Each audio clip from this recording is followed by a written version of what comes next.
हाँ जी, तो ये हमने डिस्कस कहाँ तक कर लिया था?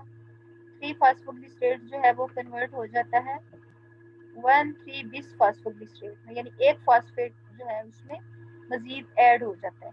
और उसके बाद जो डिहाइड्रोजिनेज एंजाइम है वो इसकी क्लीवेज कर देता है ग्लिसर एल्डिहाइड 3 फॉस्फेट में और डाइहाइड्रोक्सी एसीटोन फॉस्फेट में।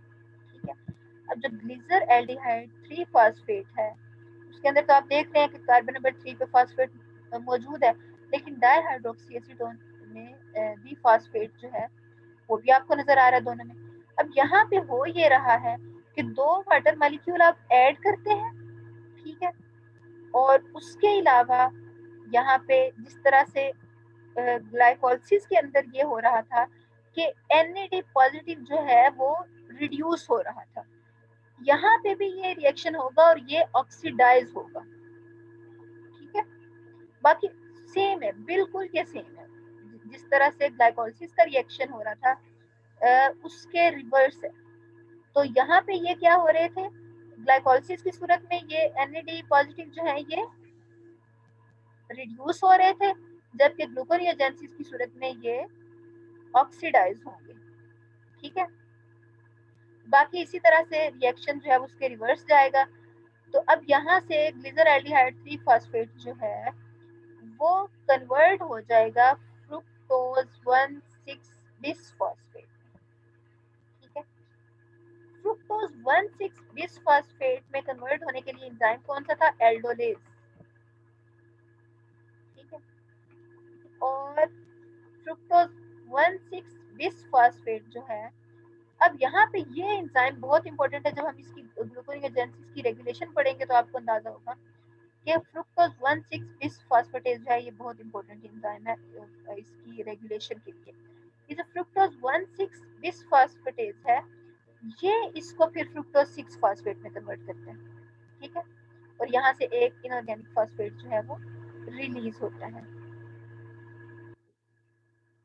ठीक हो गया, और यहाँ पे उसके बाद फ्रुक्टोज 6 फॉस्फेट किसमें कन्वर्ट हो रहा है? ग्लूकोज 6 फॉस्फेट में, और ग्लूकोज 6 फॉस्फेट भी कन्वर्ट हो जाता है ग्लूकोज में।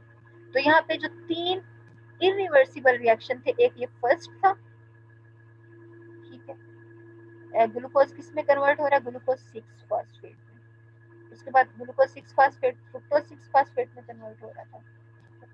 तो ये जो 3 इरिवर्सिबल रिएक्शन थे ना वो बहुत इंपॉर्टेंट है। वहां पे ही ग्लूकोनियोजेनेसिस भी उसमें क्या होता है कि डिफरेंट एंजाइम्स आते हैं, उन स्टेप्स को बाईपास करते हैं, और इस वजह से बाईपास करते हैं ताकि एनर्जी मजीद ना देनी पड़े। ये चूंकि इनको ये दोनों जो रिएक्शन है एक दूसरे के रिवर्स हैं, ग्लाइकोलिसिस और ग्लूकोनियोजेनेसिस। तो जब ये इनको अगर ये दोनों इनको रेसिप्रोकल इनकी रेगुलेशन होती है कि अगर एक जो है उसको प्रोसीड किया जाता है तो दूसरे को प्रिवेंट किया जाता है, क्योंकि ये दोनों साथ साथ ही चलते रहे तो ये फ्यूटाइल प्रोसेस होगा, फ्रूटलेस होगा, कोई फायदा नहीं होगा। क्योंकि जितनी एनर्जी इससे ग्लाइकोलिसिस से रिलीज होती है उससे ज्यादा एनर्जी ग्लूकोनियोजेनेसिस में इस्तेमाल होती है। ठीक है, वो तो जब आप स्टारवेशन पे होते हैं 18 घंटे से ज्यादा आप कोई कार्बोहाइड्रेट वाली डाइट नहीं ले रहे हैं, ठीक है, या 18 घंटे आपको तकरीबन स्टारवेशन के हो गए, आप फास्टिंग पे हैं, और उसके अलावा आपको या ज्यादा अरसा हो गया, ज्यादा टाइम हो गया कि आपने कार्बोहाइड्रेट वाली डाइट आपने नहीं ली, तो उस सूरत में जो आपके लीवर में ग्लाइकोजन स्टोर थी वो सारी डिप्लीट हो जाती है। तो वहां पे फिर ग्लूकोज बनाना जो है वो ग्लूकोज लेवल को रेगुलेट करने के लिए, मेंटेन करने के लिए ग्लूकोनियोजेनेसिस का होना जरूरी है।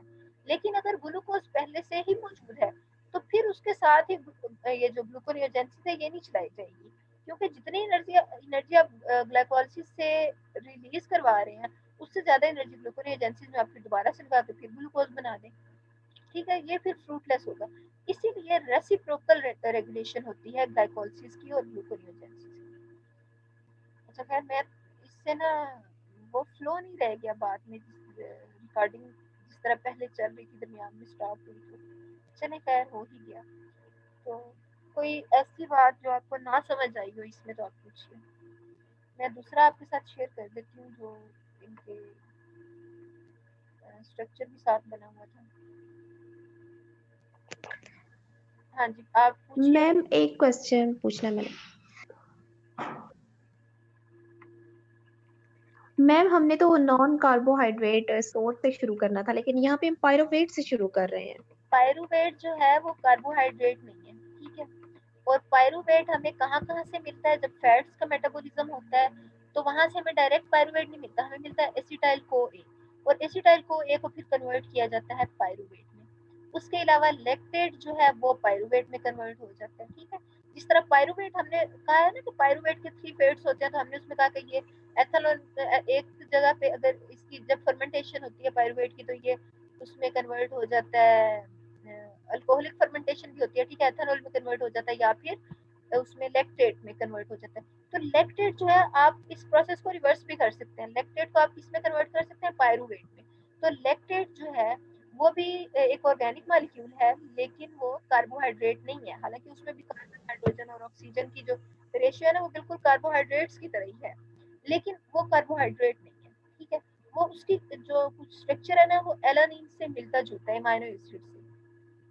तो हम उससे लैक्टेट से ये ग्लूकोनियोजेनेसिस स्टार्ट कर रहे हैं, या फिर हम उससे एसिटाइल को ए से एसिटाइल को ए कहाँ से आ रहा है, उनकी फैट्स के डाइजेशन से आ रहा है।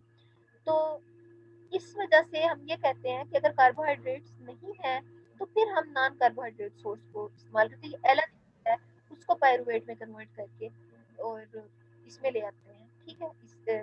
वो इस तरह से होता है कि असल में जब ये जो हमारा क्रेब्स साइकिल है ना उसके इंटरमीडिएट्स कुछ ऐसे हैं जो कि इमाइनो एसिड है, ठीक है।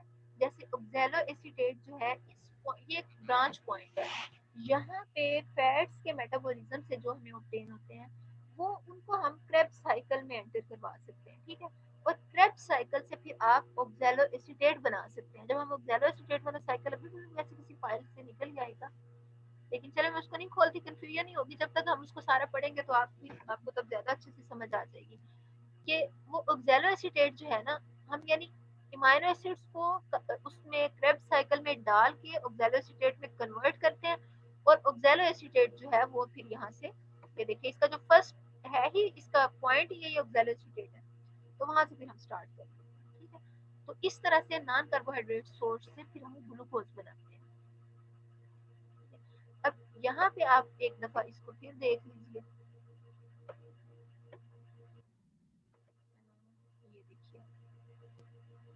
ये देखिए ये पायरुवेट, ये स्ट्रक्चर आप पहले भी देख चुके हैं। ये ऑक्सैलो एसीटेट माइटोकॉन्ड्रिया में कन्वर्ट हो रहा है, ठीक है। फिर ये साइटोसोल में आप किस में कन्वर्ट हो रहा है, फास्फोइनोल पायरुवेट में, वही पायरुवेट के साथ एक फास्फेट अटैच हो रहा है, ठीक है, एक हाइड्रोजन रिलीज हो रही है। तो फास्फोग्लिसरेट में आप देख सकते हैं तो कार्बन नंबर 2 पे क्या है, फास्फेट बॉन्ड अटैच हो गया।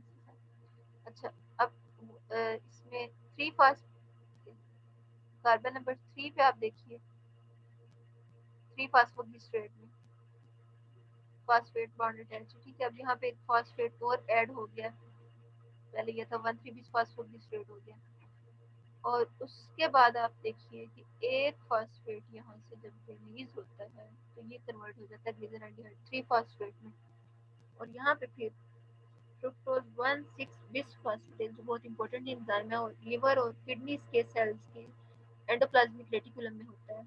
ये इसमें इसको फ्रुक्टोज 1,6 bis फास्फेट और फिर को कन्वर्ट करता है फ्रुक्टोज 6 फास्फेट में, और ये ग्लूकोज 6 फास्फेट में वो फिर ग्लूकोज में कन्वर्ट हो जाता है, और ग्लूकोज जो है वो फिर ब्लड स्ट्रीम में जाता है और ब्लड में ग्लूकोज का लेवल जो है वो मेंटेन हो जाता है, ठीक है।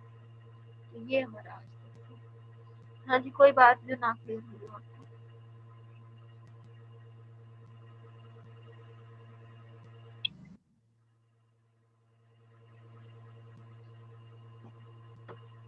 अच्छा जी, ये आप जो हमने आज पढ़ा, ठीक है जी, कोई क्वेश्चन नहीं आपका, ठीक है। तो थैंक यू सो मच, इंशाल्लाह फिर अगली क्लास में हम इसकी रेगुलेशन पढ़ेंगे नेक्स्ट वीक, और इस वीक तक आप अपना जो आपको हमने पढ़ा उसको अल्लाह